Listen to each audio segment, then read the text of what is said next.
Mesdames, Messieurs, bonsoir. Bienvenue sur Cité Radio, relayé ITS et dans l'émission Le Grand Débrief. Comme toutes les semaines, nous allons débattre des quelques disciplines sportives pour lesquelles il y a eu des rencontres ce week-end. On va avoir vite fait le tour. Basket, hockey sur glace, handball et volleyball. Pour m'aider à débattre de ces sujets, des chroniqueurs. Salut Bertrand.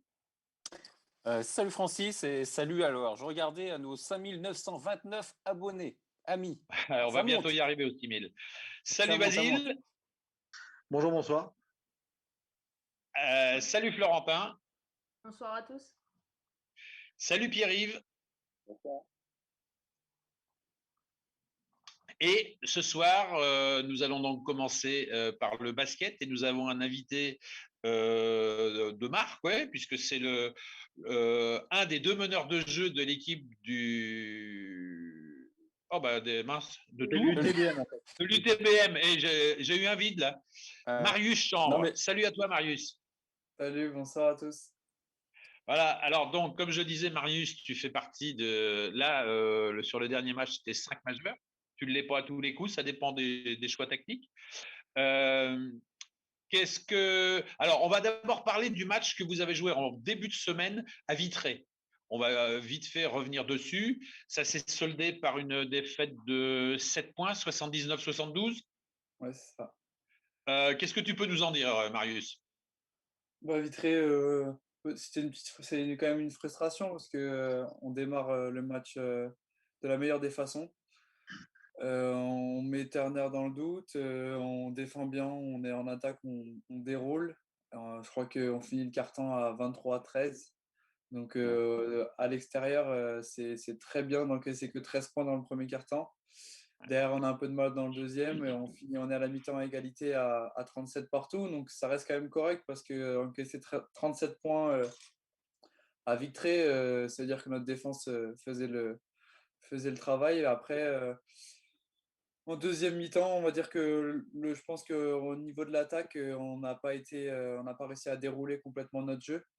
Et c'est ce qui nous coûte cher à un moment donné quand Turner prend feu, même si on arrive à le contenir encore le troisième quart-temps, le quatrième quart-temps, il prend feu, il met 2-3 points, il prend les choses à son compte et ça nous fait mal. Et après, voilà, on arrive à quand même revenir. On arrive à revenir, mais jamais à mettre le panier pour les mettre vraiment dans le doute. Et je pense que c'est ce qui nous manque pour vraiment les faire réfléchir, les faire douter et passer devant juste avant la fin du match, quoi. Ouais, parce que c'est vrai qu'on se rend compte que Turner a un rôle primordial à Vitré. Il réussit pas toujours ses matchs, mais il est quand même à chaque fois au-delà des 25 points. Bon, là, il en a mis 21 contre vous. Hein, mais non, c'est bien plus que ça. Donc, 21, c'est sa moyenne. 21, c'est sa moyenne. Il a 21 points de moyenne par match. Je crois qu'il fait 23 ou 24 contre nous. Ouais, c'est ça, 23 ou 24, tu as raison. Mais il est le meilleur marqueur du championnat avec 21 points en moyenne, et le deuxième n'est qu'à 18. Hein, donc, on voit que c'est un joueur quand même qui par son adresse, rend de grands services à Vitré. Et puis, il faut dire aussi, Vitré, c'est votre bête noire, non? Notre bête noire, je ne sais pas, parce qu'on démarre la saison de la meilleure des manières à domicile en les battant. Certes, l'année dernière, on n'arrive pas à gagner ni à la ligne retour. Ouais. Et cette année, on a mis les choses au clair directement en montrant que cette année, on était notre équipe et que ça pouvait le faire aussi. Et on gagne le premier match en leur envoyant un message. Aujourd'hui, on ne fait pas une mauvaise prestation. Je ne pense pas que ce soit notre bête noire. Mais c'est sûr que les antécédents, on va dire, du club avec ce Vitré, c'est sûr que c'est on va dire comme un peu un derby et que c'est sûr qu'il y a une certaine tension quand on joue Vitré. Ça, c'est sûr. Après, la bête noire, je ne pense pas. En fait, quand je disais bête noire, je voulais dire là-bas, à l'extérieur. Voilà. C'est une équipe, je crois, là, sur les 3-4 dernières années, vous n'avez pas réussi une seule fois à gagner là-bas. Mais je sais pas en amical. En amical, on les a battus, ouais, on les a battus chez eux. En amical, ouais. Moi, c'est vrai que je zappe ce côté. Les gars, des questions pour Marius? Simplement des observations. Marius, comment, parce qu'on a parlé de Turner pas mal et Turner, on sait qu'il aime bien faire des cartons contre l'UTBM. Comment tu l'appréhendes, toi, le duel face à Turner? Est-ce que ça te gratte la tête un peu la semaine ou est-ce que Bah, ça va? non, c'est toujours un petit défi de se dire que voilà, il faut pas, il faut essayer de le faire douter. Et on l'a très bien fait dans la première mi-temps, parce qu'il me semble qu'il est à la mi-temps, il est à 3 ou 4 points. Ouais, il a Il 6 rate, points, il rate Marius. peut-être Ouais, il a 6 6 points, points. voilà. Ouais. Il est à 6 points, il est largement en dessous de sa moyenne, il rate les premiers tirs, donc il était dans le doute. Derrière, après, c'est sûr que voilà, il a pris le jeu à son compte et l'équipe a suivi et surtout l'équipe joue pour lui. Donc C'est oui, ça. on va dire qu'il a cette facilité à scorer et après, mais l'appréhender, moi je l'appréhende comme un défi de devoir stopper le joueur et de le faire douter quoi, le plus possible, de rester le plus longtemps en face de lui, entre lui et le panier et qu'il puisse pas dérouler son jeu parce que certes il met 24 points mais il perd 6 ballons. Il perd 6 Ouais. ballons et Ah, c'est quand mais, même une grosse statistique pour un joueur qui a beaucoup la balle. ouais. Donc au Il n'a pas final, fait le meilleur de ses. Il n'a pas fait le meilleur de ses matchs, mais malgré tout, quand il prend les clés du camion à la fin, c'est pour faire la différence, quoi. Effectivement, dans son jeu, il y a du gâchis parce qu'il prend un nombre incalculable de shoots et il en rate, oui, parce qu'en termes de pourcentage, je ne me souviens plus, mais je crois il a déjà en il est à évaluation, il est avant à 16. la fin, le début du quatrième quart-temps, il est à 1 sur 8 au tir, Ouais. à 3 points, et il en met 3. Il finit à 3 du coup, à 4 sur 11, ce qui est déjà un pourcentage pas exceptionnel. Pas Jojo, Donc, ouais. au final, c'est des tirs forcés. Après, voilà, c'est un gros joueur, donc Il Vitré finit à s'attend 9 sur 20. à ce qu'il mette. Il finit le match à 9 sur 20. Ouais, en tout cumulé, hein. Voilà. Bon, pour Vitré, c'est bon. Vendredi soir, C'est vous dommage que tu receviez passes sur ce donc. match parce que, Francis, c'est dommage que tu passes sur ce match parce que Marius a fait un de ses meilleurs matchs. Oui, oui, Déjà, oui. Non, mais l'UTBM, ah ouais, bah, pour venir à Marius, c'est vrai que tu as joué quand même 28 minutes sur ce match. C'est hyper Ouais, on a manqué, j'en ai pas parlé, mais c'est vrai qu'on a manqué Ahmed Doumbia sur ce match. Et ouais. c'est sûr qu'un cadre comme Ahmed sur un match comme ça, c'est important de l'avoir, même il est affaibli ou quoi, c'est toujours une présence en défense ou en attaque. On sait qu'il peut nous sortir d'une situation et je pense qu'il nous manque un peu sur ce match-là aussi. Après, avec le talent qu'on a, on va dire qu'on n'a pas vraiment d'excuses, mais c'est sûr que oui, après moi, sur le plan personnel, je fais un bon match, mais important. quand on perd, c'est pas. Enfin, j'aurais préféré faire un moins bon match et qu'on gagne. L'intérêt, c'était qu'on joue vitré pour gagner. C'est l'équipe du top 5 et faut les battre. Donc après, on va dire que la performance personnelle sur ce match-là, elle passe après, quoi. C'est pas. Et sur Pas ce trop intéressant. match-là, vous avez été aussi surtout dominé à l'intérieur. Hein. Douillet, vous avez fait. On a parlé de Turner parce que bon, c'est sur la fin qui fait la différence, mais sur tout le match, c'est Douillet qui vous a le plus embêté hein, Ouais, il me semble à qu'il fait un l'intérieur. double-double. Il fait 11 points, 11 rebonds, il me semble, si Ouais. je dis pas de bêtises. Et c'est sûr que ouais, il a une certaine présence. Ouais, puis il a Après, surtout empêché Jbam Smallwood. me fait un bon match quand même. Faut pas le négliger. Je pense que Jbam me fait un match solide dans la raquette. Euh, ouais, par contre, Smallwood a été obligé de s'écarter et c'est vrai qu'il avait du mal, lui, par contre, à jouer d'égal à égal avec Douillet. Mais Jbam a fait un bon match, ouais. Ouais, il a fait une éval 17, ouais. Ouais, voilà, il fait un bon match. Après, Thomas quand même, met certains tirs qui nous font beaucoup de bien. Donc voilà, je pense que oui, un peu plus de fluidité en attaque nous aurait rendu la tâche un peu plus facile. Bah, vous êtes sur 10 passes décisives hein, sur ce match-là, ouais. Donc Ouais, c'est voilà, vrai c'est que. ça. Là, il me Ouais. semble qu'on en fait pratiquement le double contre La Rochelle, même si le match est beaucoup moins beau. On en fait le double. Donc Ouais, ça en dit long sur l'attaque. il y en avait C'est ça. 28 à Ruel. Ouais, Ouais, tu vois. 28 à Reuil. Non, mais Reuil, on va dire que c'était Ouais, ouais, summum. on peut Stargate. dire que c'est le match référence. Oui, c'est un C'est match le match référence parce référence, oui. que franchement, on va dire la prise de plaisir, le plaisir était fou. C'était franchement assez impressionnant de jouer un match comme ça où au final on a joué leur jeu, de jouer l'attaque et sur la première mi-temps on joue vraiment l'attaque et ça marche.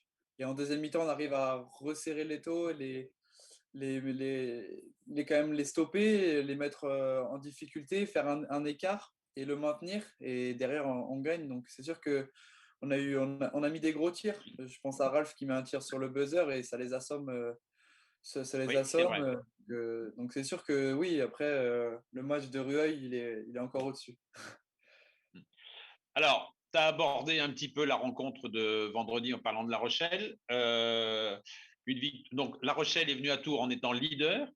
Vous étiez deuxième. Vous les battez 69-65 dans une salle glaciale. Alors, quand je dis glaciale, c'est pas par le manque de public, parce que ça, maintenant, on commence à être habitué, mais c'est tout simplement que la température est très basse. Et pour jouer au basket, c'est pas terrible, parce qu'on sait que les sensations des doigts sur le ballon, c'est très important. Et les quelques spectateurs qu'on était, c'est-à-dire une douzaine, une quinzaine, on a quand même vu, plus tous ceux qui l'ont vu à la vidéo, on s'est quand même rendu compte qu'il y avait un nombre incalculable de maladresses, et notamment sur les choups. Je pense à Fabien Ateba qui n'a pas fait le match qu'il fait habituellement en termes de pourcentage. Voilà. Est-ce que toi, Marius, comment l'as-tu vécu, ce côté froid de l'environnement? Mais nous, déjà, on s'est entraîné au retour de Vitré. Donc, on s'est entraîné mercredi ou jeudi. Le chauffage avait sauté. Donc, je vous laisse imaginer déjà le retour de Vitré sous la neige et l'arrivée à Tours le matin, il me semble -6, -7. Dans la salle, il Ouais. devait faire 8 degrés. Donc, on s'est entraîné le premier entraînement à 8 degrés. Donc, déjà, quand on a appris que le chauffage avait sauté, on s'est tous couverts. Donc, c'était entraînement jogging pull, hein. Et Ouais. derrière, du coup, le matin du match, il y a les supporters qui nous ont fait la surprise de venir et c'était d'ailleurs Ouais. génial. Déjà, tout le monde était en pull, capuche. Enfin, vraiment, il faisait vraiment froid. Donc, on s'attendait à avoir une température aussi basse le soir. Donc, honnêtement, ce qui s'est passé, c'est que tout le monde je ne sais pas si vous avez remarqué, mais sur le banc Ouais. était Ouais. camouflé, quoi. Vous Les mettiez des écharpes, capuches et tout. Ouais.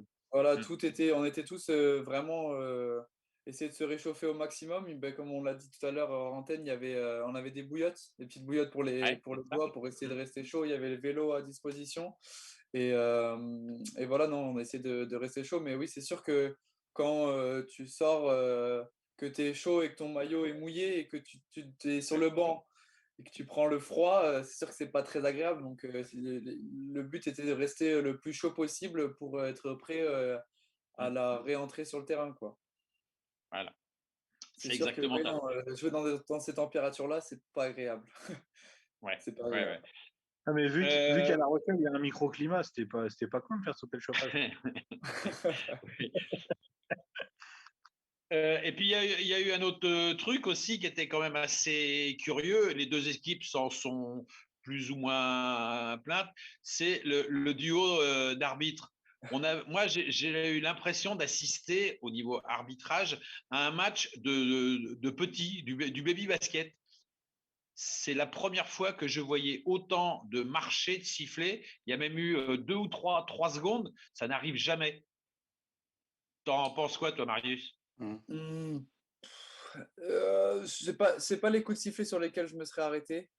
Ouais, Le siffle des marchés, après, c'est la décision de l'arbitre. C'est comment lui l'a jugé. Forcément, ça dépend. Enfin, en fonction des arbitres, ça peut vite changer. Un oui, talon levé ou un dribble posé une seconde après, bon, il y a des arbitres qui vont le siffler, d'autres qui vont pas le siffler. Donc ça, à la limite, les 3 secondes, il y en a qui font plus attention à ça. Donc honnêtement, ça, je me serais pas arrêté dessus. Mais par contre, 15 minutes sans faute. Là, sans feu Ouais. sifflé ouais. contre La Rochelle, là, quand même, on peut se poser Ouais, des questions. sachant qu'en plus, Après, Parce que, parce qu'il sachant y que a sur eu les tout 15 un minutes, cas. en plus, ça joue physique, hein. ouais, non, après c'était un match de défense, un match physique. Comme on le sait souvent, c'est souvent l'équipe qui met le plus d'intensité, qui va, on va dire, avoir le plus de droit, le droit à l'erreur en défense, donc à faire un peu de combat être un peu plus dur. Mais c'est l'arbitre qui suit et après les arbitres jaugent en fonction. Là, ils ont jaugé que on était trop agressif. Mais à un moment donné, comme les commentateurs l'ont dit, on avait un sapin de Noël et eux avaient C'est quelques ça. fautes. Donc Dans c'était le- assez frustrant sur le coup, mais au final plutôt bien géré parce que eux avaient des joueurs importants à, à beaucoup de fautes et on va dire que notre profondeur de banc nous fait énormément de bien sur ce ouais. match. Parce que dans le troisième quart-temps, vous faites les 4 fautes en 2 minutes 30. Ouais, C'est-à-dire qu'après, vous êtes sanctionné à chaque faute par des lancers francs. c'est ça. Et Ça leur permet de revenir dans le le match. troisième quart a été très long. Hein. Ouais, c'est très long, mais ça m'étonne pas. Oui, hein, mais moi, il me semble que dans le troisième quart-temps, il me semble que sur la même action, il siffle 3 fautes consécutives. Donc déjà, Ouais, on passe de 0 à 3. ouais, c'est ça. Déjà que ça fait compliqué, ça fait qu'il ne s'est même pas passé, on va dire, 30 secondes d'attaque que voilà quoi. Donc du coup, on était presque dans la pénalité alors qu'on En n'avait pas pénalité. joué un quart du quart-temps, quoi. Ouais, parce que on a vu des trucs sur les réseaux sociaux qui étaient sympas par rapport à ça. Les arbitres qui ont des maillots prônant la poste se sont pris pour des chefs de gare samedi soir. Au bout d'un moment, va falloir choisir son administration. Quoi, c'était des choses un petit peu rigolotes comme ça. Bon, c'est vrai que bon, de toute façon, faut pas qu'ils soient en face. Hein, dans les deux administrations, il y a des grèves de toute façon, donc c'est pas là. Il n'y a pas de gros Après problème. l'important, oui, là, il y a eu des faits de jeu, il y a eu des faits d'arbitrage, mais honnêtement, c'est déjà oublié quand on gagne le match de 4 Oui. points. Ces faits-là sont vite oubliés. Ouais. Les gars, des questions? Pierre-Yves? Moi, j'ai une question, c'est pas forcément par rapport au match là, face à La Rochelle, mais plus sur le ressenti donc, par rapport à la saison dernière. Donc évidemment, bah, il y a le manque de public, ça change forcément. Mais votre groupe, les adversaires, est-ce qu'il y a des choses qui ont changé? Il y a un statut peut-être à confirmer, des choses comme ça? Euh, Déjà, moi, ce que je ressens, c'est qu'on est beaucoup plus attendu que l'année dernière. Les ambitions du club, bah, elles sont claires. C'est écrit partout, on le sait. Et on va dire qu'on a cette image. Donc, on va dire que dès qu'on va jouer un match, l'équipe en face, elle se dit, ah voilà, Tours, ils veulent monter en Pro B, ils le crient sur tous les toits. Nous, on va leur prouver que ce soir, ce ne sera pas ça. Donc, ça veut dire que le moindre relâchement, le moindre faux pas de notre équipe, ben, direct, les équipes s'engouffrent dedans pour essayer de créer une petite zizanie dans le match et nous battre. Donc, c'est sûr qu'en ouais, sur ce côté-là, on est très, très attendu. Et ça change de l'année dernière. L'année dernière, où je pense qu'on a surpris beaucoup de monde en faisant une telle série de victoires. Et je pense que peu de monde nous attendait à ce moment-là, à ce niveau-là. Donc, c'est sûr que ça, c'est hyper. On va dire que c'est important et il ne faut pas l'oublier parce que dès qu'il y a un manque de concentration, un petit relâchement ou quoi, et hop, toute la saison elle peut être remise en question. Donc c'est important. Ensuite, oui, le public manque énormément. Énormément, énormément. Il y a une certaine atmosphère quand il y a du monde dans la salle. Quand on met un panier à 3 points ou un panier important ou un lancer franc important ou qu'on fait une interception, il y a un fait de jeu important, c'est décuplé quand tu as 1000 personnes qui crient autour de toi. Aujourd'hui, tu as tes 10 gars sur le banc derrière toi qui vont crier. Il y a Francis C'est dans pas les la même tribunes quand chose. même. Hein, Marius, il y a quand même Francis dans les tribunes. Ouais, Vous l'entendez pas? Ouais, il était Vous assez êtes loin aussi. concentré? J'ai pas fait Ouais, attention. j'étais assez haut. Ouais, j'étais assez haut. Ouais. Ah, Non, c'est mais pour ça. c'est sûr que ça fait mal dans ce sens-là, surtout sur les petits faits de jeu, parce que des fois, on va faire 3 4 stops défensifs. Et, et par exemple, je sais pas, un match contre Chaland, on aurait pu faire un écart à un moment donné en faisant 3 4 stops défensifs. Et je pense Ouais. que le fait de mettre un panier derrière, de concrétiser donc ces actions positives, et qu'il y ait un engouement du public, ben, la suite du match n'est pas pareil. Et pour une équipe qui a fait un déplacement, etc., qui se dit, bon, j'arrive à jouer à Tours, l'année dernière, les équipes qui venaient, qui disaient, on va jouer à Tours, savaient qu'il y avait 1500, 1700, 1500 1800 spectateurs. personnes Ouais. Mm. qui criaient et qui étaient débordants d'énergie. Et c'était juste excitant, c'était une adrénaline folle et c'était Le super, 6e quoi. homme. Ouais, clairement, on avait un 6e homme et ça nous a fait gagner beaucoup de matchs l'année dernière. Le Et match où on gagne en double prolongation contre Dax, le match du ouais. Havre, Ouais. Ce match-là était fabuleux. Ouais. c'est des matchs fabuleux et le public y est pour beaucoup. Donc c'est sûr que oui, ça manque et c'est différent par rapport à. Il faut s'adapter, quoi. C'est différent par rapport à l'année dernière. Ensuite, le groupe vit très bien. Le groupe vit très bien. Il y a une bonne entente. C'est sûr que c'est différent parce que l'année dernière, on pouvait créer beaucoup de choses hors du terrain en sortant, en allant faire des activités, etc. Aujourd'hui, bah là, si on s'entraîne le soir, on finit l'entraînement à 18h, il y a le couvre-feu. Donc c'est retour à la maison et rien. Donc c'est difficile de créer certains liens à l'extérieur du terrain, mais le groupe vit bien, donc ça change pas et c'est une très bonne chose. Moi, Marius, déjà, je voudrais me pardonner aux auditeurs pour mon problème de connexion. Et ensuite, Marius, j'aimerais savoir par rapport à Alexis d'Argenton, est-ce qu'il revient bien en forme par rapport à sa blessure? Tu parles de sa blessure à la côte, enfin aux abdominaux, Ouais, qui l'a arrêté oui, un petit peu. Ouais, Alexis revient très bien. Bah, comme tu l'as vu, il fait un très très beau match Ouais. avant-hier, pardon. Samedi soir, Ouais, ouais. ouais, samedi soir, il fait un très beau match.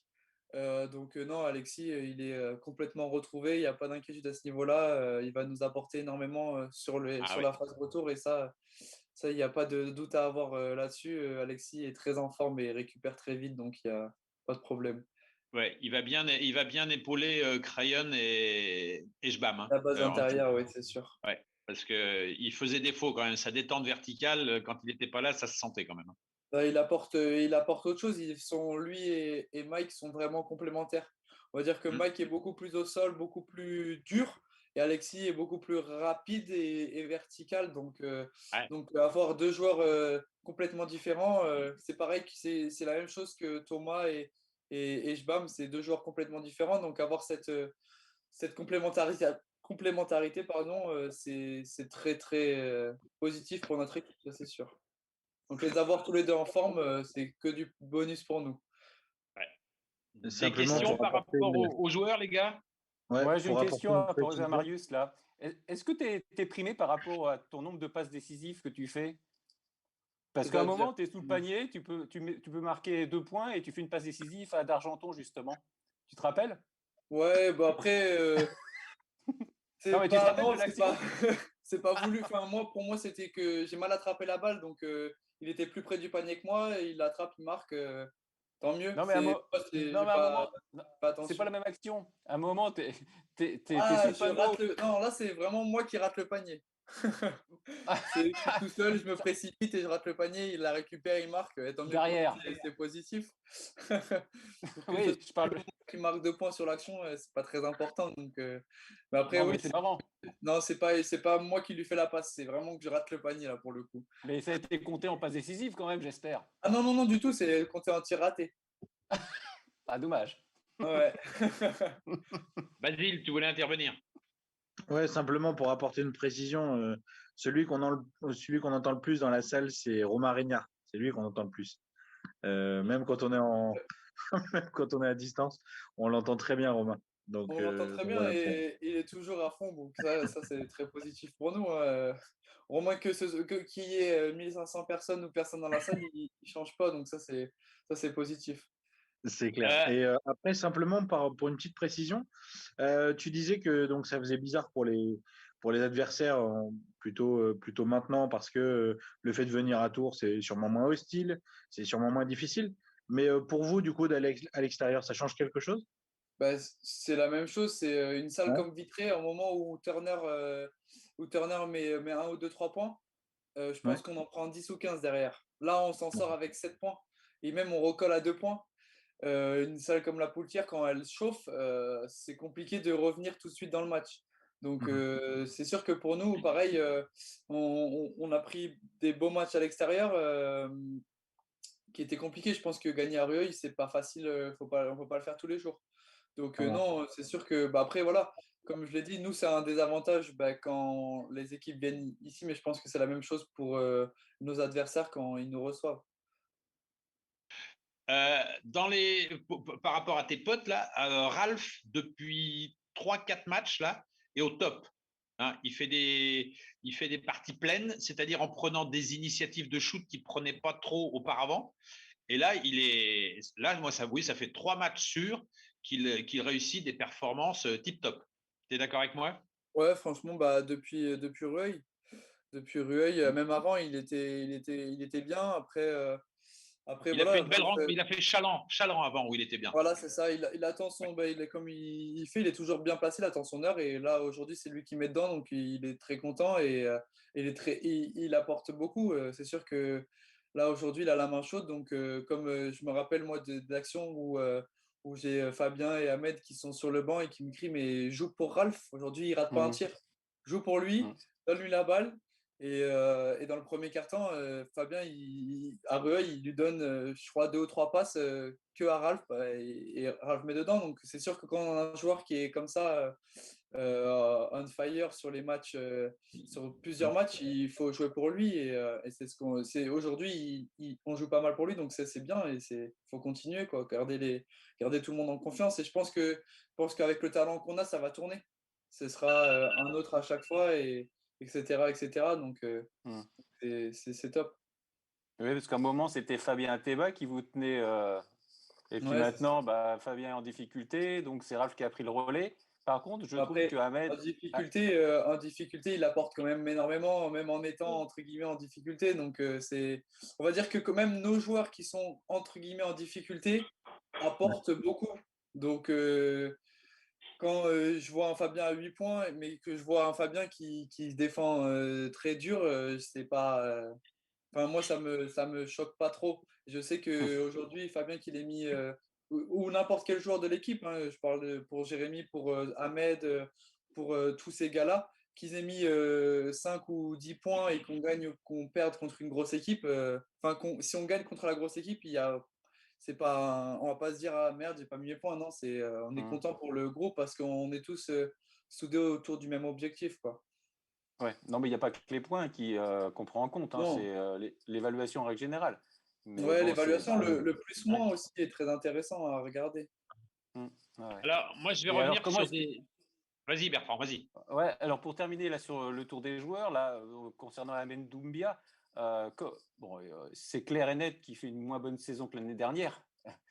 Tu as une explication ou c'est parce que ça commence à durer un petit peu il est plus le leader entre guillemets. Moins bonne saison, c'est sûr que l'année dernière, on va dire il Il marchait sur explosait l'eau. tout. Oui. Il marchait sur l'eau, donc et c'était vraiment le leader incontesté de l'équipe. Il y avait tout le monde le suivait, et il marchait sur l'eau. Il ratait pas. Enfin, moi, j'ai vu des matchs, je me disais, mais il va rater un tir ou pas? Et donc ouais, c'est sûr que après être à ce niveau-là tout le temps, c'est sûr que c'est compliqué. Mais bon, il est quand même à un niveau où si on est dans un moment chaud et qu'on a besoin de marquer un point, on lui donne la balle, on sait qu'il va marquer des points. Donc, je dirais pas qu'il. Enfin, je pense que aussi le fait qu'il y ait aussi beaucoup d'autres joueurs dans l'équipe fait que je pense que ça rend le groupe beaucoup plus homogène. Donc, C'est ça. voilà, il y a moins de grosses stats et plus de bonnes stats partout. Donc, Oui, et puis comme tu le disais tout à c'est l'heure, important.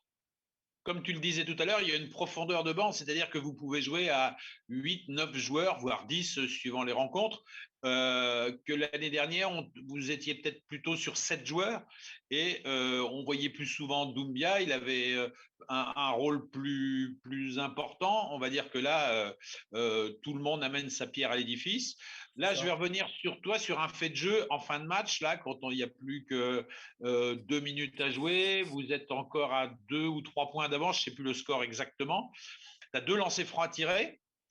Il y en a quelques-uns avant qui ont été de tes potes. Je pense à Alexis qui n'a pas été très heureux dans ce domaine à un moment. Il fait 5 sur 8 quand même.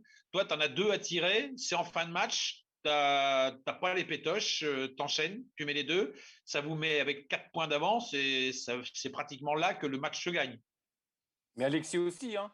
Sur la fin, il en met 2. Attends, laisse répondre Marius. Ouais. Laisse répondre Marius à ce que Ouais, je vais demander. Les deux lancers francs, c'est Alexis met les deux d'abord et on passe à plus 3, il me semble. Ensuite, il marque un 2 points et là, j'en mets 2. Toi, t'en mets 2. Voilà, et on passe à plus 4, il me semble. Ouais, ça doit être ça. C'est ça, ouais. Franchement, j'essaie de pas réfléchir, même si c'est difficile. Je me dis, ouais, réfléchis pas, vas-y. Et voilà, t'en as tiré beaucoup cette semaine des lancers, t'en as mis beaucoup, donc vas-y, réfléchis pas, tire. Et aujourd'hui, c'est rentré, donc c'est très, très positif. Je suis très content. Ouais, parce que Alexis, c'est en milieu de match, il en a eu il y a 2 qu'il a raté. Juste après, il en a encore 2 à tirer. Il rate le 3e, donc il fait un 3 sur 4 en peu de temps. Donc on voyait que ça le minait. Et à ce moment-là, Tavano l'a sorti un petit peu pour le faire rentrer aussitôt, pour le remettre un petit peu en confiance, je suppose, quoi, parce que Après, effectivement, quand tu enchaînes les l'important, déceptions. ouais, c'est ça, c'est il a cette force de caractère de remettre les deux très importants à la fin. Donc les quatre, on va dire que les 4 ou les 2 ou 3 ratés dans le milieu de match, c'est pas très important au final. C'est ça, parce qu'en fait, au lancer franc, il fait 5 sur 8, il en a raté 3 à la suite. Voilà, c'est juste le ratio, il est comme ça. Mais toute l'équipe a été mauvaise au lancer franc sur ce match. C'était le point faible du. Parce qu'il Ouais. y a un 15 sur 27. Donc Ouais, il n'y a pas qu'Alexis qui les a ratés. Ouais, on Mais- a 56%, je crois. Donc, ouais, c'est sûr que c'est pas un bon pourcentage. Ouais, mais c'est pour ça aussi que mais du côté de La Rochelle aussi, c'est pour ça que le côté fraîcheur dans la salle, la sensation des doigts et tout sur le ballon peut aussi avoir un rôle prépondérant par rapport au résultat, quoi. Bah, Tinon, il fait 1 sur 10 à 3 points. Alors, Ouais. c'est soit à cause du froid, soit à cause de la défense de Marius. Je sais pas. Marius, c'est que tu as bien Ouais, défendu ou après, c'est qu'il avait froid aux doigts? Ouais, je sais pas. Je sais pas. Après, le plan de jeu, c'était que Tinon, il fallait pas qu'il score. Donc, on était dans son short à tour de rôle avec Jérémy et Ahmed. Et voilà, on l'a poursuivi partout dans les 4 coins du terrain. Et aujourd'hui, ça tourne bien pour nous. Donc, c'est très positif. Bon, le temps passe, on va vite fait aborder le classement. Donc, vous avez chippé la première place à La Rochelle. On va dire que vous êtes ex aequo avec eux au point, mais vous êtes devant au goal average puisque vous Ouais, les avez bah, battus 2 fois. on a quand même 2 victoires, enfin, pratiquement 2 Ouais, victoires d'avance, puisqu'on voilà, les a c'est ça. battus 2 fois. Après, il y a Lorient qui est 3e avec 23 points, mais 13 matchs. Donc, il y a Toulouse qui est à 22 points avec 13 matchs aussi.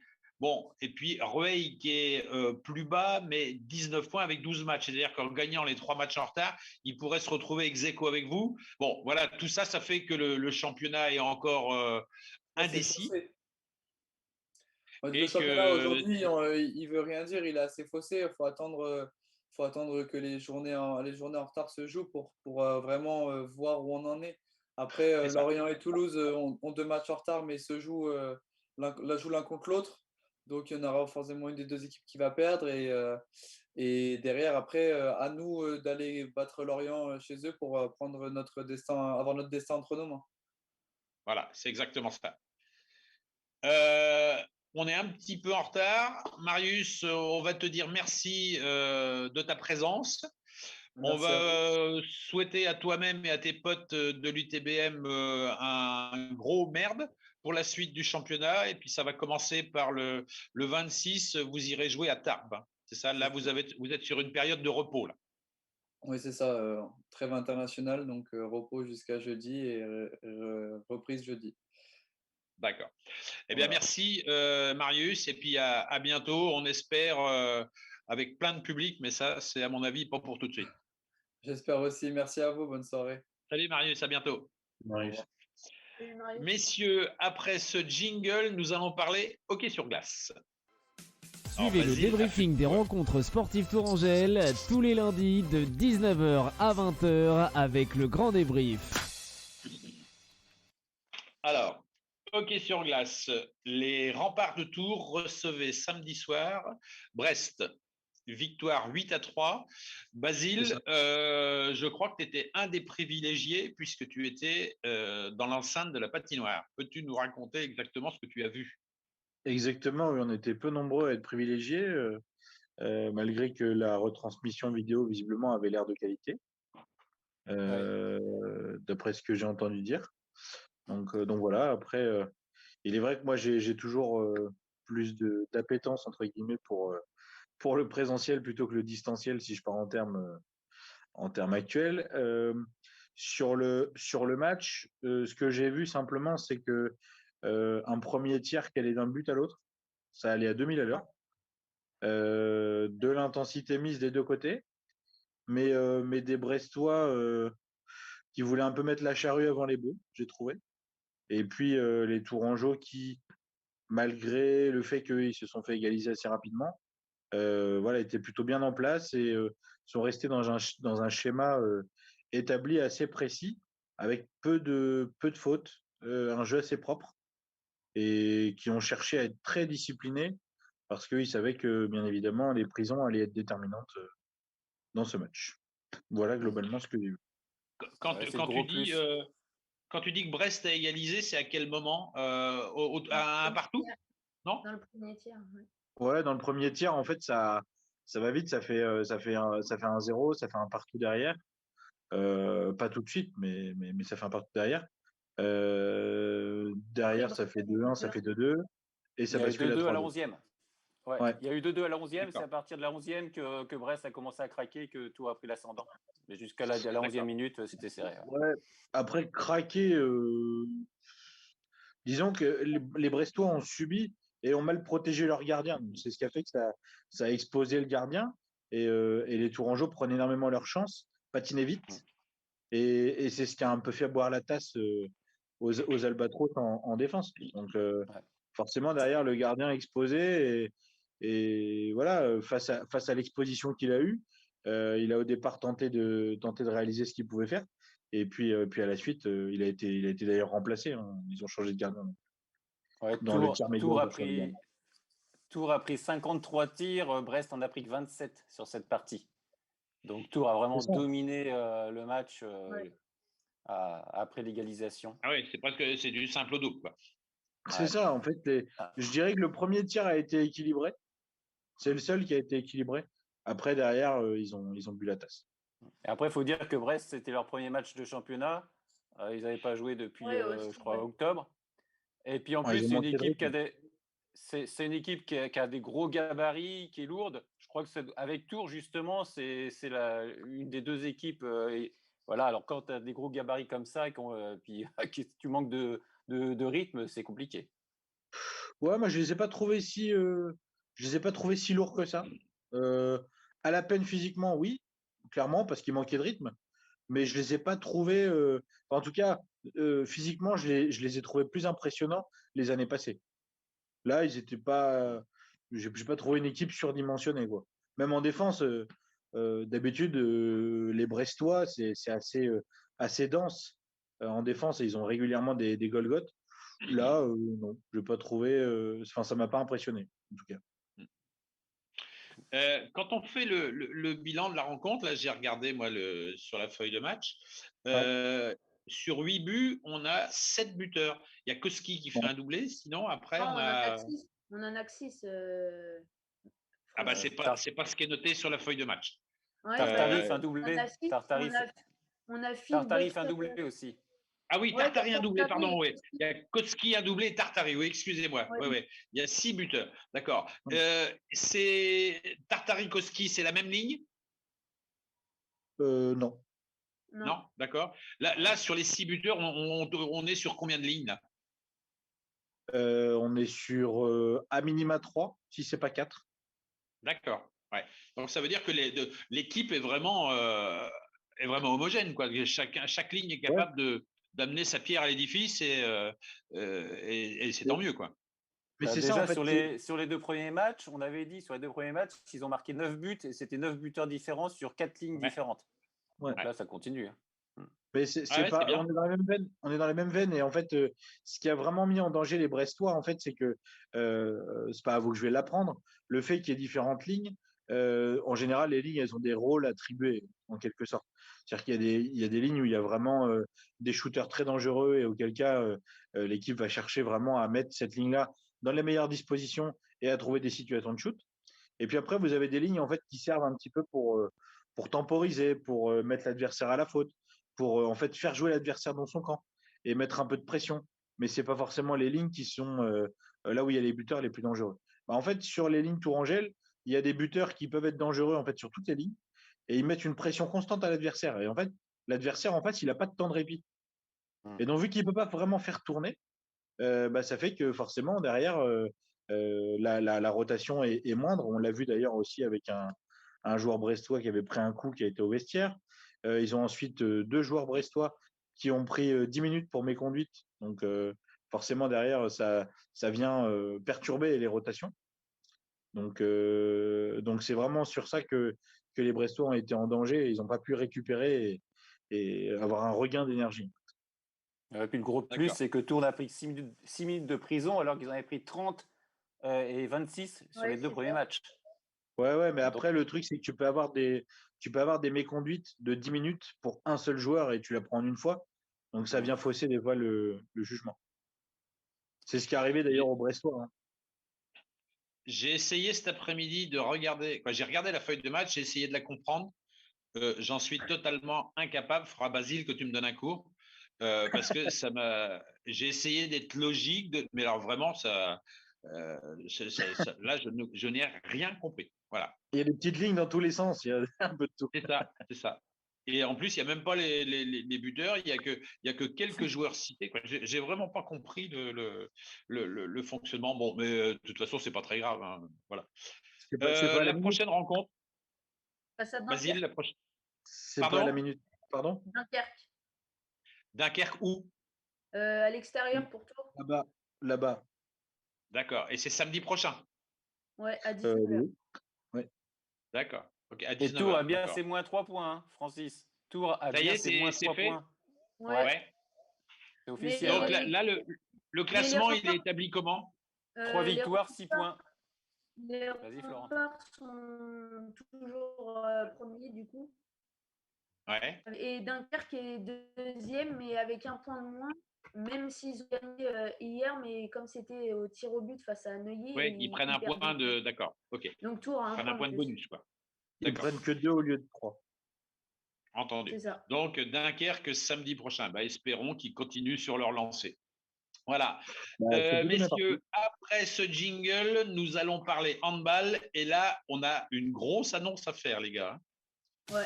Tous les lundis de 19h à 20h, c'est le grand débrief avec Francis Leroux et ses chroniqueurs. Oui, alors je le disais, une grosse annonce en ce qui concerne le CTHB, puisque nous l'avons appris à 18h.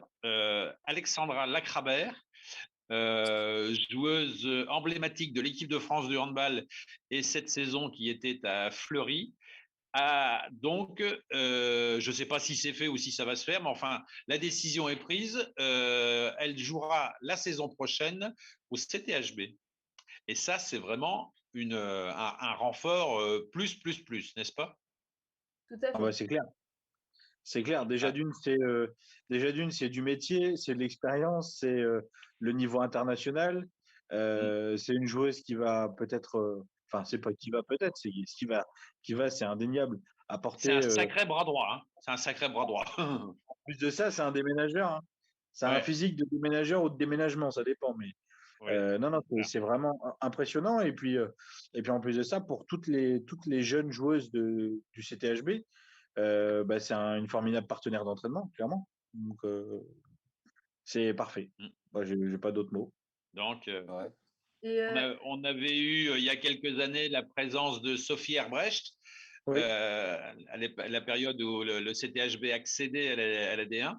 Là, maintenant, l'arrivée d'Alexandra Lacrabert, c'est bien. Hein, le CTHB se donne les moyens d'exister au plus haut niveau. Ça vient doucement, gentiment. C'est crescendo, c'est très bien. Oui, parce que dans le recrutement, il n'y a pas une vice-championne du monde, là? Dans le recrutement là qu'on a annoncé. Oui, la gardienne.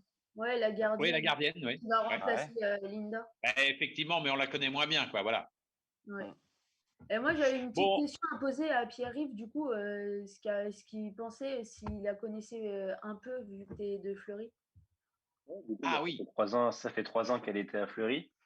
Et 3 ans? ouais, ça faisait 3 ans. Et bon même outre le côté sportif, c'est un nom avant tout. Oui. Et ça peut pousser à s'intéresser au handball féminin. Moi, je sais que quand on allait voir les matchs à Fleury, je pense qu'il y avait pas mal de monde qui était là parce qu'il y avait la Cravère qui était là, quoi. Outre D'accord. pour le match et pour l'enjeu, c'est un nom qui amène pas mal de visibilité, donc c'est déjà très positif pour ce côté-là, quoi. Est-ce que tu Clairement. crois que le fait que Fleury ait fait une moins bonne saison, ça a été comment dire, un déclic déterminant pour sa décision de quitter le club et de venir à Chambray? Ça a dû forcément peser. Parce que là, Fleury, ça fait 6-7 défaites d'affilée, je crois, au moins. Ouais.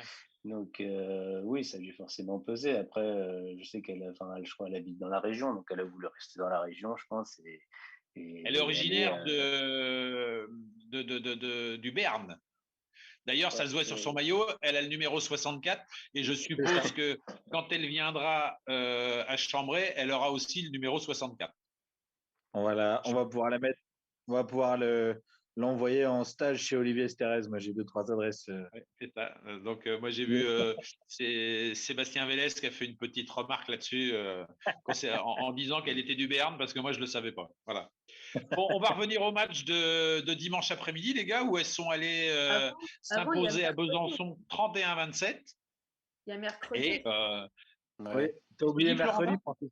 Mercredi, face à plein de hein? cuc. Mercredi, Ah face oui, à mais j'arrive au truc parce que le temps passe vite. Alors, bah, vas-y, Florentin, dis-nous ce qui s'est passé contre Plan de Cuc. Ouais, bah, le CTHB a gagné 20-14 à l'extérieur. C'était plutôt un duel de défense et puis beaucoup de shoots ratés pour chacune des deux attaques. Ouais, c'était assez pénible comme match à regarder, hein. Tout à fait, ouais. C'est Bon, dommage, ce qui il compte, aurait c'est fallu. les victoires. C'est dommage, il aurait fallu jouer plan de cul dimanche. Je la comprends pas, celle-ci. Je vous l'expliquerai hors antenne parce que celle-ci, elle n'est D'accord. pas. D'accord. Et oui, et je me demande même, moi, si ce score de 20-14 n'est pas le plus petit de la saison, mais je veux dire, pour toutes les équipes, quoi. Surtout le fait de prendre 14 buts, oui, ça c'est un record. Après, marquer 20 buts, ça, il y en a d'autres qui ont marqué que 20 buts.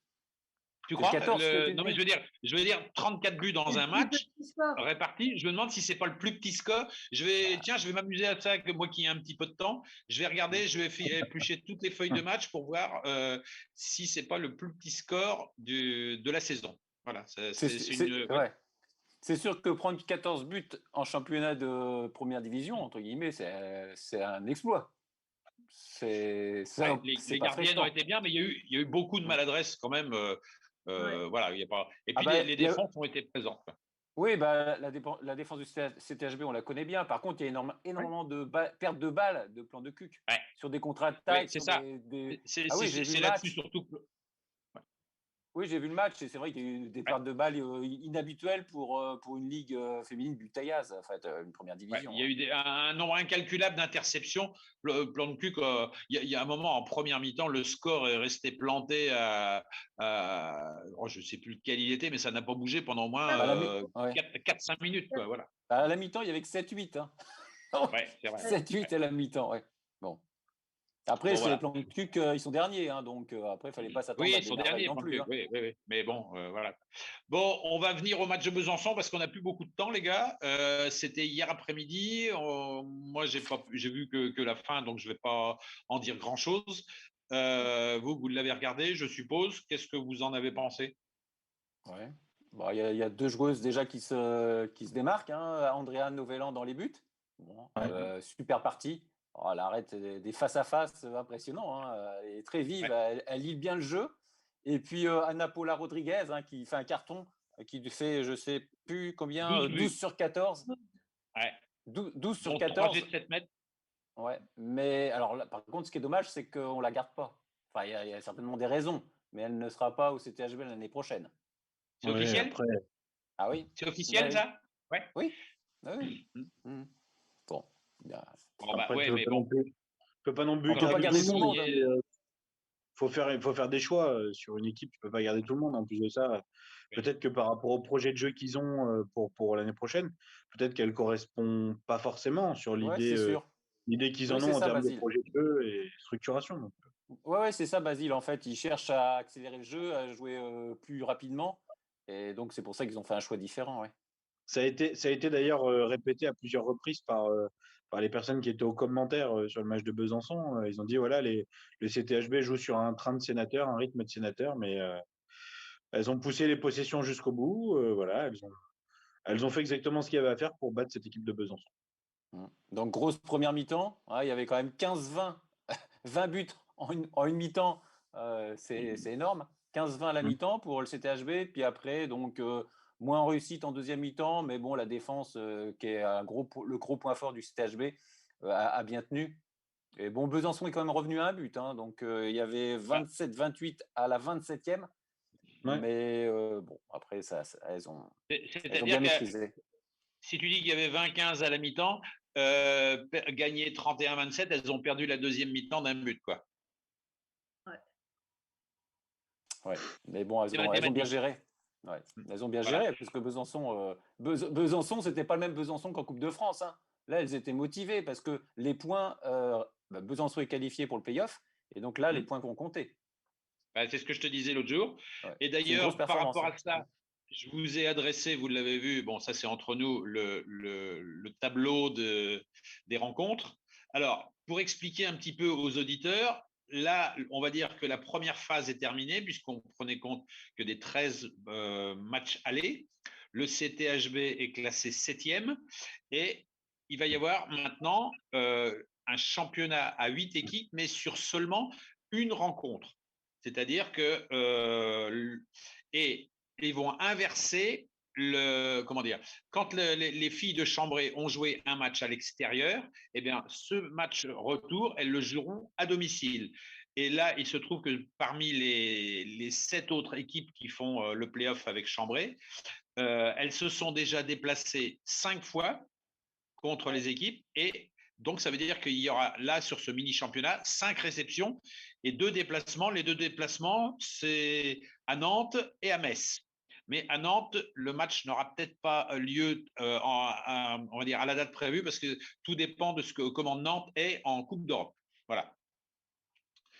Mais donc, il faut savoir que si toutefois il y avait possibilité de réouvrir au public, il y aurait 5 matchs à voir à Chambray. Voilà.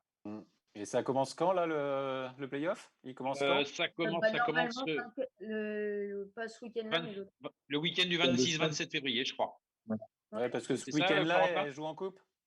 Non, c'est mercredi qu'elle joue en coupe. C'est mercredi prochain. C'est pas mercredi là, mais l'autre. Elles reçoivent Brest mercredi? Et le week-end d'après, il n'y a rien alors? Non. On se repose. D'accord. Et la phase, alors attendez, je vais vous donner la phase. Ça commence donc 27-28 février. Elles sont censées aller à Nantes. Voilà. Et après, c'est 6-7 mars, 13-14 mars, voilà quoi. Bon. Donc, bon, souhaitons. Alors, il faut savoir aussi qu'il y a 4 places européennes. Le vainqueur de la Coupe de France, le premier, le deuxième, le troisième du championnat, mais ça se répercute si toutefois le vainqueur du championnat est le même que le vainqueur de la Coupe de France. Donc, automatiquement, c'est celui qui est classé 4e qui en bénéficie, etc. Quoi. Voilà. Et là, elles vont partir 7e et elles sont à 3 points du 3e. Oui, c'est pour ça que quand tu joues des matchs à la maison, quand tu joues notamment Besançon encore, quand tu joues Nice, Paris, Brest, Paris. Voilà, Paris, donc il y a moyen de… Et puis bourg de péage, voilà. Donc effectivement, on peut peut-être espérer aller chercher une 4e place. Hein. De toute façon, si Alexandra Lacravert vient à Chambray, c'est que les ambitions de Chambray sont bien définies. Hein. C'est la Coupe d'Europe. Pas pour des lentilles, hein. C'est clair. Mais c'est annoncé depuis longtemps, hein, l'Europe au CTHB. Il faut réussir. Voilà. Bon les gars, on a un petit peu perdu de temps. Juste après ce jingle, nous allons ouvrir la page volleyball. Suivez le débriefing des rencontres sportives Tourangelle tous les lundis de 19h à 20h avec le grand débrief. Alors, le volleyball. En fait, il n'y a pas eu de championnat. Et par contre, on a eu 2 matchs de Coupe d'Europe mardi et jeudi. Le premier, c'était donc à Civitanova, À Pérouse. défaite 3-1. On va C'était à dire que là, Pérouse ils ont pris. C'était à Ah Pérouse, oui, c'était Francis. un mini-tournoi à Pérouse. Pardon? C'était un mini-tournoi à Pérouse, comme ils avaient fait à Tours.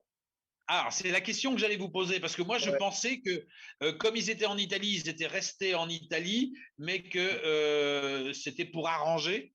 Donc, Non, parce que c'était normalement, un mini-tournoi contre Pérouse, normalement, ils devaient recevoir. Ouais, mais non. Donc, ils sont restés là-bas et ils ont fait un tournoi. D'accord, ok. Tous ces Bah, comme joueurs- ils avaient fait à Tours, hein. Ouais, comme ils à avaient Tours, fait à Ils avaient Tours. fait ça aussi? la phase d'aller. D'accord. Ah bah oui. Ouais, bah, c'est intelligent de faire des choses comme ça limite les frais. Ouais, oui.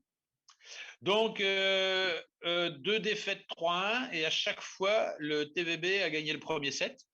Mais après, les adversaires qui sont vraiment très bien armés ont mis les machines en branle et puis ça a fait la différence, non?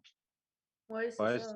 c'est trop fort. Enfin, les adversaires qu'ils ont eus, c'est par rapport à l'effectif du TVB et par rapport à la qualité intrinsèque de chacun des joueurs du TVB, c'est un cran, voire 2 crans au-dessus. Donc, c'est pas jouable. Après, cela étant, quand même, ce qu'il faut quand même noter, c'est que les Tourangeaux ont quand même bousculé un peu la Loubet et Pérouse.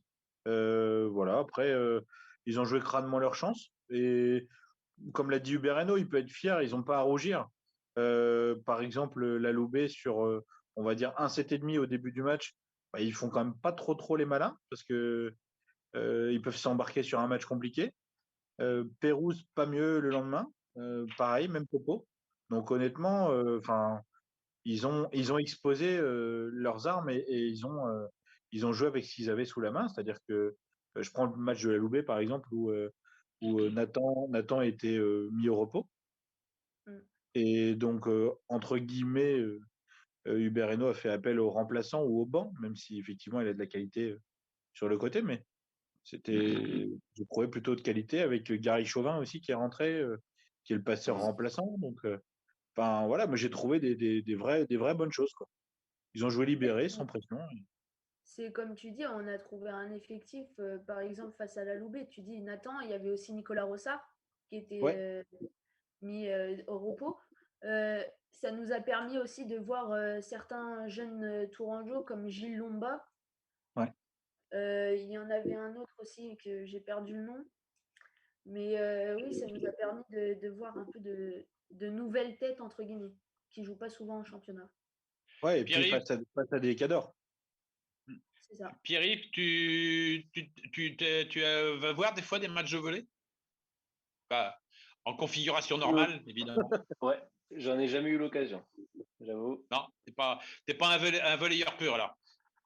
Moi, ça m'intéresserait beaucoup d'en regarder, mais c'est vrai que non, j'ai pas eu l'occasion jusque-là d'y assister, D'accord. Bon. donc à Tours ou même ailleurs, j'ai pas eu. Après, c'est vrai que Après, sur la région, sur Orléans, il n'y a pas beaucoup d'équipes de volley. Ouais. Non, mais ça de passe à la qualité, télé. donc, Hein. Ça Ouais, passe à la je télé sais, quand même. Hein. Mais c'est Ah, pas la sur même. Sport en France en plus. T'as même j'ai pas besoin la de télé, payer. moi. C'est gratuit. Bon, il a pas la télé. Ah bah. Je rigole. Non, oui. Faut pas Ouais. rigoler avec Bertrand, il est très premier degré. Non, mais bref, il a au moins un ordinateur, c'est déjà pas mal. Oui. Ah, moi, Bon, c'était la pas- prochaine c'est rencontre, pas le c'est sien. du championnat, je suppose. C'est quoi, les Mardi. gars? Vous pouvez Demain, m'éclairer ma lanterne? Demain, Demain face à Montpellier. C'est ça. Et à Tours ou à Montpellier? À Montpellier. Ah, donc Gros match. le haut du chapeau en déplacement. C'est ça. Il Un serait gros plutôt match. inspiré d'aller gagner à Montpellier. Ouais, ça serait bien. Il y a combien de points de retard là sur Montpellier là? Ouf. 6 ou 7. 4, 6? 6, Ouais, je c'est crois. ça, non il me semble. Hein. Ouais. Ouais. Ouais, Et une moi, victoire, ça rapprocherait. Ouais. S'ils perdent, je pense vraiment que ils n'ont plus aucune chance de prendre le titre. Après, on ne sait jamais sur une fin de saison, mais ça risque d'être compliqué pour aller accrocher le titre s'ils perdent. Bah, Et parce moi, qu'il je n'y a pas de prévois une- playoff cette année. Il n'y a pas de playoff cette année. Bah, il est Bah, possible qu'il n'y aura pas de playoff. Après, parce pour que, l'instant, c'est trop tôt pour le dire. On n'en sait rien. Ouais, non, parce que s'il y a Mais des pour la- playoffs, terminer premier ou deuxième, ça change pas grand-chose. c'est exactement pareil. Donc, Bertrand a ouais. raison. Tu as l'avantage du terrain jusqu'en finale, effectivement. Bah ouais. Donc, ça veut dire que. Parce que la finale, elle est toujours sur terrain neutre. Ouais. Quand il y a playoff. Donc, effectivement, que tu sois premier ou deuxième, c'est pareil. Après, sauf que non, parce que tu joues, quand tu es deuxième, tu joues le troisième en demi, et non pas suivant comment Et ça non se pas- déroule. Quoi, mais Ils n'ont pas de quand quatrième. tu es premier, tu es mieux loti, on va dire. Quoi, voilà.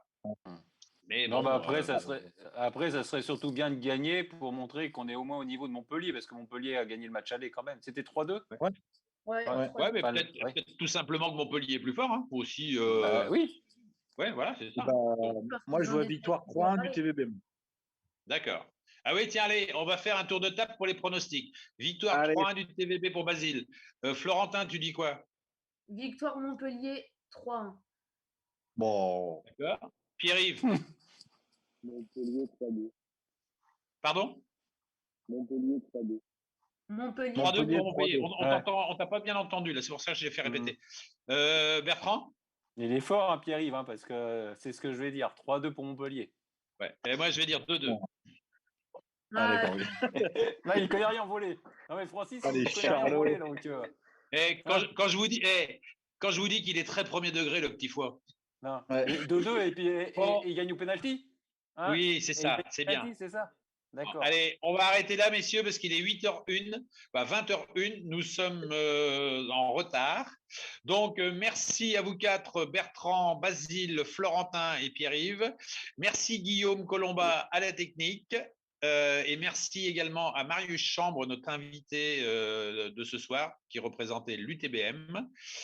Bonne chance à tous les clubs tourangeaux qui évolueront le week-end prochain. Il y en aura moins que d'habitude, je pense.